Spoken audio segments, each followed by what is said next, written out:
აფხაზეთის მთავრობის 2025 წლის ბიუჯეტი მაქსიმალურად გამჭვირვალე და დევნილთა საჭიროებებზე ორიენტირებული იქნება. ამის შესახებ აფხაზეთის ავტონომიური რესპუბლიკის მთავრობის თავმჯდომარე ლევან მგალობლიშვილმა აფხაზეთის მთავრობის სხდომაზე განაცხადა. აღსანიშნავია, რომ დევნილი მოსახლეობის პრობლემების იდენტიფიცირების მიზნით აფხაზეთის მთავრობის აპარატში ამოქმედდა ცხელი ხაზი 153, სადაც მოქალაქეები ყველა საჭირო კითხვაზე ამომწურავ ინფორმაციას მიიღებენ. ჩვენ დავგეგმეთ ბიუჯეტი, ჩვენთვის მნიშვნელოვანია, რომ თითოეულმა დროებით დევნილმა მოსახლეობამ იცოდეს თუ რა მიმართულებით იხარჯება მათი თანხები. ასევე ჩაერთოთ ცხელი ხაზი 153, სადაც დროებით დევნილ მოსახლეობას შეეძლება ნებისმიერ სამინისტროსთან კონდეს მჭიდრო კონტაქტი და ჩვენ ვაგრძელებთ აქტიურ მუშაობას ჩვენ დროებით დევნილ მოსახლეობასთან, რათა ეს ყველა ცვლილებები იყოს ხელშესახები. Მნიშვნელოვანი და აღსანიშნავია, რომ მთავრობის მეთაურის გადაწყვეტილებით 2025 წლის ბიუჯეტი დაიგეგმა ისე, რომ ადმინისტრაციული ხარჯების ოპტიმიზაციის შედეგად გამოთავისუფლებული თანხები სრულად მოხმარდება აფხაზეთიდან დროებით დევნილი საზოგადოების საჭიროებებს.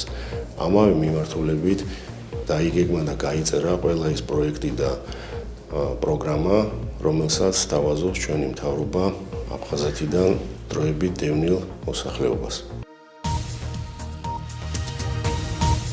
აფხაზეთის ავტონომიური რესპუბლიკის განათლებისა და კულტურის მინისტრმა დავით მორგოშიამ ზუგდიდში მდებარე აფხაზეთის ნომერ 1 საჯარო სკოლაში პროგრამის ჩემი პირველი კომპიუტერი ფარგლებში აფხაზეთის საჯარო სკოლების წარჩინებულ მოსწავლეებს პერსონალური კომპიუტერები გადასცა. კომპიუტერები აფხაზეთის საჯარო სკოლების 2023-2024 სასწავლო წლის საბაზო საფეხურის წარჩინებულ მოსწავლეებს გადაეცათ. პროგრამა მოსწავლეთა მოტივაციის ამაღლებისა და ინფორმაციულ საკომუნიკაციო ტექნოლოგიებზე დაფუძნებული სწავლების გაძლიერების მიზნით საქართველოს განათლებისა და მეცნიერების სამინისტროს მიერ 2009 წლიდან ხორციელდება. აფხაზეთის განათლებისა და კულტურის სამინისტრომ დააჯილდოვეთ 2023-24 სასწავლო წლის ჩვენი აფხაზეთის საჯარო სკოლის წარჩინებული მოსწავლეები, რომელთაც გადავეცით საჩუქრად კომპიუტერული ტექნიკა. კიდევ ერთხელ მინდა მათ გადაუხადო მადლობა მიღწევებისთვის და დარწმუნებული 2025 წელი კიდევ უფრო წარმატებული იქნება მათთვის. ჩვენ კი ჩვენ მხრივ გავაგრძელებთ მათ მხარდაჭერას და წახალისებას. მოსწავლეებმა შეძლეს და თავიანთი შრომით და მიზან სწრაფული წინსვლით მიაღწიეს იმას, რომ წარჩინებულად დაასრულეს საბაზისო განათლება. შესაბამისად ჩვენ ვცდილობთ, რომ მაქსიმალურად გვერდში დავუდგეთ აღნიშნულ მოსწავლეებს. ძალიან მიხარია დღეს რომ აქ ვიყავები, რადგან ასე ვთქვათ, ჩემი ბავშვობის ოცნება ვიხდინე და მივაღწია იმ წარმატებას, რომ დამესრულებინა საბაზო საფეხური წარმატებულად და შესაბამისად მიმიღო კომპიუტერი. აფხაზეთის საინფორმაციო ანალიტიკური ცენტრისთვის ინფორმაციის გავრცელების საუკეთესო არხი სოციალური მედიაა. ფაქტობრივად ეს ერთადერთი გზაა ოკუპირებულ ტერიტორიაზე მცხოვრებ ჩვენს მოქალაქეებს ეფექტურად მივაწვდინოთ რეალური ინფორმაცია. გავუზიაროთ ის სიკეთეები და სერვისები, რომლებსაც მათ სახელმწიფო სთავაზობთ და გავუგზავნოთ სამშვიდობო გზავნილები. ცენტრისთვის მნიშვნელოვანი სოციალური პლატფორმები, რომლებზეც ინფორმაცია თავსდება, მაქსიმალურად ეფექტურად და ეფექტიანად იყოს გამოყენებული. სწორედ ამ მიზნით ცენტრში მორიგი ტრენინგი ჩატარდა. ამჯერად მეტას საერთაშორისო ტრენერებმა ცენტრის თანამშრომლებს ქსელების ტექნიკურ გამართვასა და კონტენტის ტიპებზე მიაწოდეს უახლესი ინფორმაცია.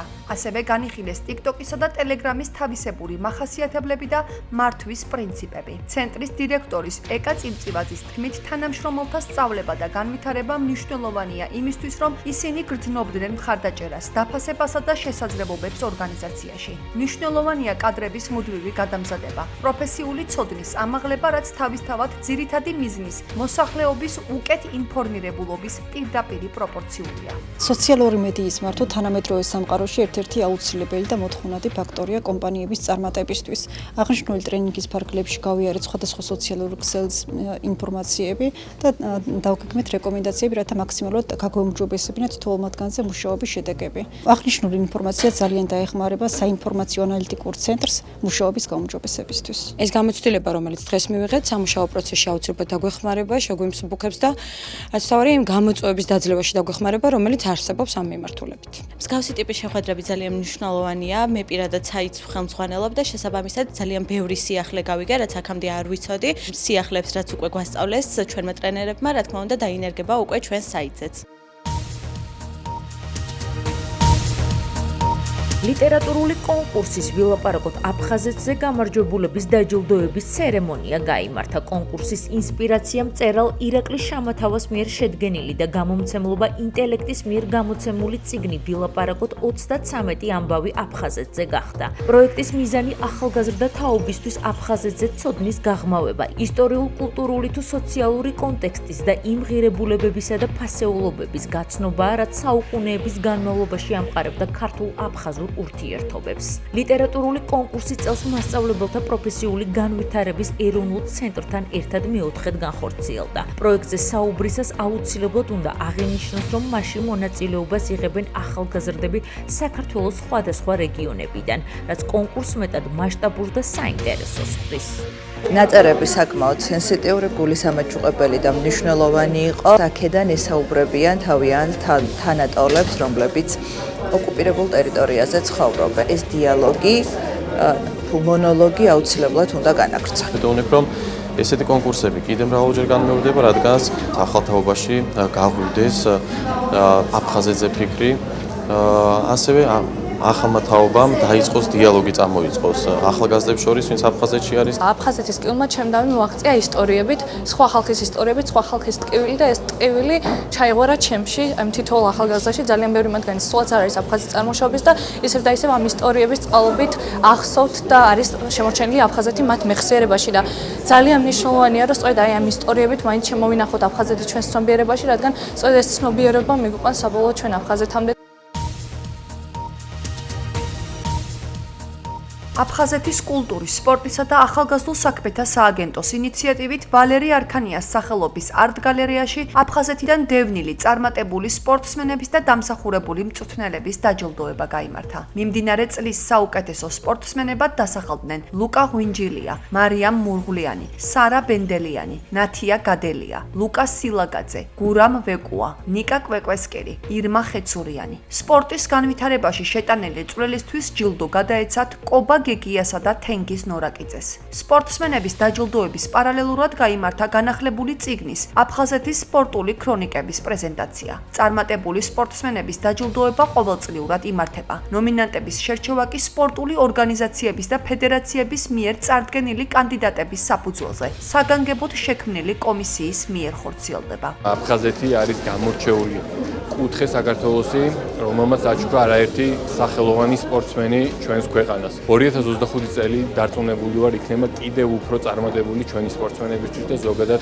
საქართველოს სპორტისთვის. კიდევ ერთხელ მადლობა მინდა გადაუხადოთ ჩვენ სახელოვან სპორტსმენებს მიზან დასახულობისთვის და თავდაუზოგავი შრომისთვის. პრიორიტეტული მნიშვნელობას ვანიჭებთ ჩვენ სპორტსმენების ხარდაჭერას და კიდევ ერთხელ მადლობას გადაუხდი როგორც მუშაკებს, ასევე სპორტსმენებს და ვიმედოვნებ, რომ 2025 წელი იქნება მათთვის კიდევ და კიდევ უფრო მეტად მნიშვნელოვანი შედეგების მხრივ, უსურვებ წარმატებას. ეს ღონისძიება ჩემთვის უკვე მესამე. დიდი პატივია, რომ ამ ოჯახის ნაწილიც მეც ვარ და აფხაზეთი ზოგადად საერთო ტკივილია, ყველაზე საერთო ტკივილი. შეჯიბრებების კუთხით საკმაოდ იყო წარმატებაც, დამარცხებაც, ბოლოს წელი დავესრულე გამარჯვებით და ეს იყო რაღაცნაირად ჩემ თავთან ისევ იმის დასტური, რომ აუცილებლად სხვა შეჯიბრებებზეც უნდა ვთქვა ღირსეულად წარუდგინო ჩემი ქვეყანა. გავხდი ევროპის პრიზიორი და მსოფლიოს პრიზიორი 2028-ში ვეცდები ოქროთი ჩამოვიდე ოლიმპიადიდან. მადლობას გადაუხდი ამ აქ მოწვევისთვის და დაფასებისთვის.